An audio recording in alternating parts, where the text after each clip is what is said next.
Alright guys, welcome to Coastal Reactions once again today.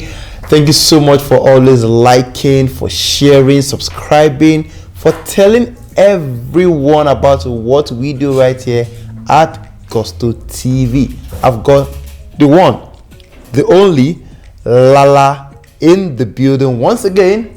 Brother, you're welcome. Thanks, man. Shit, how's your weekend? Yeah, it was good. It was alright. Was alright? Yeah. You didn't miss No. Once you don't marry, like you don't grace with that. You must always be a family, or you just. Anyways, today we've got a very important topic to talk about on our plate right now. Wizkid, Starboy is one artist who has really done well for himself in terms of dominance in Nigeria and also trying to crack the international market. He's done really well, from collaborations with Beyonce to Drake to a couple of other artists as well. But a lot of Nigerians actually, forget the fact that this was a solo boy who solo told that he wasn't going to blow. I'm trying to know who exactly that solo guy is. So Wizkid, through the help of course, through the help of God first and foremost, and of course Banky W, Tunde Demoren and Segun Demoren, EME at that time, took the boy after the feature on MI's Fast Money, Fast Cars, and yes, released a couple of singles, and the rest, they say, is history. Now a lot of people actually forget how impactful a couple of those songs were. Now, looking at those songs, which would you consider as the very breakout song for Wizkid, and how impactful was that song? Well, in terms of his singles, we know his very first one was very crucial. It was like it was crucial for him to make an impression. But before that single, like you mentioned, Fast Money, Fast Cars. I remember the first time I heard Fast Money, Fast Cars, I was like, who's this guy? It was so distinct. Like you could feel like the hunger, the talent that was there for all to see. So that his first impression at that time was actually on Fast Money, Fast Cars. People in the music circles around the studio used to record this, they knew about that song. But the general people just didn't know. But the first time they got to hear something from Wizkid was Fast Money, Fast Cars, and that helped him build on a platform. Like people already was now thinking, oh, who is this young kid? He has a new song out, which was now his first single. Holla at Your Boy. And it was so strategic because they dropped the single and they followed up with the video. Video had what's the name of that lady? Sophie, and of course Uche Odo as well. So that the video was just directed at the young people. I was young. I'm still young. That period, that was the target market. Yeah, there was Ice Prince in that video. There was Issa Asika in that video as well. That was the target market, and the whole writing on the bike thing, it was just well planned out, and they got it right from that first single. That was very impactful. And by the time he dropped the second song, which was according to references online, it was a freestyle. Apparently, and that time Don't Do, No, Tease Me freestyle. Tease Me, according to the sources, it was a freestyle. And we know around that period, freestyles were a thing. Freestyles were, people would just randomly drop freestyles. Anything we blow. We had, Free Madness was later on, but then there's the microphone. So around that period, freestyles were a thing, and a good few people actually blew off freestyles, had hits of freestyle, and Wizkid was no exception. His second single was massive. Tease Me was massive around that period. Then he dropped another single which was completely insane, which was Don't Do. So look at it, he had Holla at Your Boy, which is one hit, Tease Me, another hit, Don't Do, another hit. So he did he had a massive one back to back before he now dropped his much loved Superstar album. So in terms of impact of the singles, there's no way an artist of today will drop a song in the caliber of Holla at Your Boy, Tease Me and Dodo, 3 strikes, and will not, people won't feel it. People won't regard him as being a superstar. So it was well thought out, and it was very impactful in his career. He didn't have a mid song while coming up. That was very key for him. He didn't just drop song for the sake of dropping. But there were allegations that Wizkid actually copied some people. There was a song in that line, Holla at Your Boy, before Wizkid dropped the song. Probably just jacking off their style. Around that period, people did jack style. Well, even before Wizkid, your plantation boys of that year were jacking off people's songs and singing as theirs. Maintain. They were the biggest stars around that period. They were jacking off songs. Even LD and his crew on they were jacking off sounds as well. P Square at that period were jacking off sounds. So it was a thing back then. People were not in tune with what was going. a lot of people were not in tune with what was going on outside of Nigeria. But when people come up with these sort of sounds, you feel it's legitimate, it's real. But then it was a thing back then. You can't fault him for it.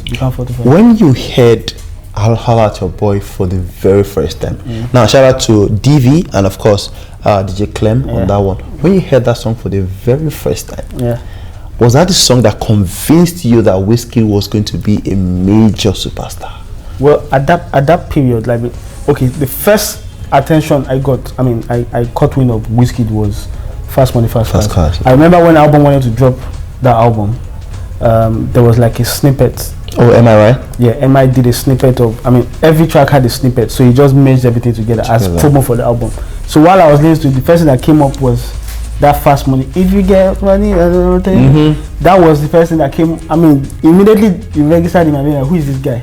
So that was the first impression. So when Holla at Your Boy dropped Smash It, totally fell in love with it. So there was no saying, nobody would have thought this guy would. But now the talent was undeniable. And to think that after Holla at Your Boy, he dropped Tease Me, he dropped Don't Do. Those songs and that Superstar album was very instrumental. And by the time he was performing shows and headlining shows in the UK, people were singing those songs word for word. Like it was so impactful. So that period was insane for Wizkid. Starting, I doubt any other artist has that sort of lineup of songs to blow with. I doubt it. So would you say that Tease Me, the freestyle, was like actually the best follow-up single for Wizkid at that time? It was a freestyle. It was a freestyle. Nobody could have said it was the best, but it turned out right. There's no other song that could have come, that could have done. Those three songs were almost equally at par. At that period, they were almost equally at par. Even if Don't Do came before or Tease Me came after, whatever the arrangement, those three singles were massive for him. Okay, now Wizkid is actually a very big international star right now. Even in Nigeria, and still people bash him a lot for, he lacks the lyrics, Was Wizkid really big on lyrics back in the days with those songs? No, Wizkid was never big on lyrics. That was one of the major criticisms people have of him. He's never big on lyrics. He's based on vibes, melodies. He's based on vibes, melodies. Freestyle on the spot. He's big on all those things, and he make. As simple as his lyrics may say, he makes them sound so good. That was his strong suit. So he's not a deep songwriter like you have with the case of Burna Boy. No, he's not that. Well, in terms of singing, with actual talents to sing and making the simplest things sound very good, that was Wizkid, and he did it very well while he was. Wizkid starting out as a beginner at that time, with the help of Banky, Tunde, Shegun. Those three singles he released back to back were massive. Yes. Now, how impactful was Sam Clef on Wizkid's career? Well, Sam Clef's major claim to fame bragging rights these days is that those songs, Don't Do and Tease Me. But of course you can't. From him. No, you can't discount. Even a lot more on that on that album were from him. Yes, well. A lot there. Sam Clef at that time was at his peak. Perhaps he peaked too early, and then he didn't evolve afterwards. But at that period, in terms of production, Sam Clef was the go-to guy. Big. And I won't just say it was mainly because of him, but it was a joint effort. Wizkid was unique at the time. Wizkid, as when he started, was so young. When he was young, and younger people that are coming up were copying Wizkid's style. I'm not going to mention names, but I actually sent a Twitter DM back then to one of those guys who were trying to get the songs over. A guy called Stone down on the Wizkid copy now. Whoa. I won't mention, make it not be like I did this the guy, but yeah. A lot of artists back then were actually copying Wizkid's style. Yeah, things like that. The way he was singing, it was influential at a very young age. So you say Wizkid brought a unique style to the music industry? Yes, he brought a brand new style, and people started. Even to today, people are still jacking up Wizkid's style. His signee, partially sounds like Terry, Wizkid. right? Yeah. At one point, Caesar was being accused of sounding like Wizkid. So there's several artists you can call because Wizkid was so unique back then. And so basically, it could be called like a revolutionary or something. Was it well? Did he change the face? As in, with those music, with those songs, with the Superstar album, did he? Can we say he changed the face of the Nigerian pop scene? Not particularly, because he wasn't only him that dropped albums that around that period. We could say the same for MI, who had a banging debut album. We could say the same for Ice Spence. Around that period, who also had a banging debut album. Fire Some Money. Yeah, and there several other guys. So yeah, Wizkid did his thing, but even Bankier at the time as well was dropping fire albums. LD and Co. In fact, LD in terms of pop albums, like he had so many bangs. So he left Nigeria, produced a banging album with videos. I mean, I remember jamming when YouTube was not as big as playing champion video as I mean. So that period, I won't say it's entirely down to Wizkid, but yeah, kudos to him because it was unique on that period. Okay, so before we go, Lala, Wizkid at that time was also being heavily supported by the media. Yes, a lot of people love Wizkid. Yeah, it was. Some people tell you, I just like him for no reason. Yeah, I just like him. He's was it the whole new young kid in the game thing, or because he was just very unique? Well, at the time, the new young kid helped him. Not only just because the new young kid, and then it was a guy. I don't want to say colorism played a part, but then Wizkid was somewhat, by standards, a little bit fresh. Around that period, he was new, he was young, he was hungry. He was not afraid to express himself. You see videos of Wizkid freestyling. Like you could see passion. Right these days, it's all laid back like a boss. But back then, when the hustle was real, like when you see someone that is hustling and is talented, you can't help but admire. I mean, the way the guy is, and then he's very likable. He was very likable, and yes, he got the support of media. Perhaps EME and the code did their groundwork. Yeah, definitely. Definitely. What was the biggest song on that particular debut album for Wizkid? I don't know. The one that strikes me the most, I think, is Don't Do. Don't Do. Because I have memories of Don't Do. I went to a particular show and Wizkid was performing, and I looked left and I looked right. I saw people standing on their chairs, swimming in the corner, Dolce & Gabbana. That was what, 2012? Yeah. Not even in Nigeria, 2012. I was looking left, looking right. That song was iconic. Iconic, they say. Wizkid is also an icon when it comes to the music game in Nigeria, and of course, like we said, he's cracking the international scene and he's almost there right now in terms of international dominance.